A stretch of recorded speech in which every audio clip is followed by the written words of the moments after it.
All right, so this week I did make a few changes to my comms planner. Now, it had a couple in mind that I really wanted to do. Unfortunately, I wasn't quite able to make it work. But the one thing I did get to work was using an API to get weather information. So let's say we're going to go into TR, right? And I can do KLSV, right, which is the ICAO code for Las Vegas International. We'll use today's date, and we'll hit fetch, and it'll bring up the weather report. Yeah, KLSV is actually Nellis Air Force Base. KLAS is Las Vegas. And all this does is it taps into let's see here, let me grab you the website that I use. So it uses the open-meteo API, but you can find them at this URL right here. So if I were to do, let's say, we'll go back to,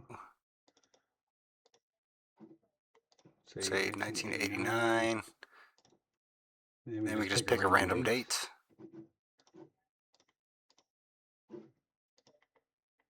There we go. Now, originally what I wanted to do was to look up the different airport frequencies. And I found a website that had an API to do that. Unfortunately, I couldn't quite get it to work, so we're still kind of stuck doing this part manually. But that's fine. So everything's still going to function the same way that it did in our previous iteration. Except now we have a little bit more stuff that we can add to our flight plan. Right. You can see that there. Save it. We can make a new one. I really got to move this little button down here. That's all right. Let's go ahead and get us a new one. Let's see here. The local one is KDFW. Use today's date.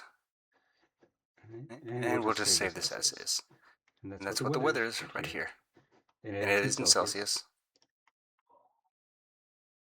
There we go. And then, of course, we can always delete one if we want to. Got a little alert there. But yeah, so this was a little bit trickier.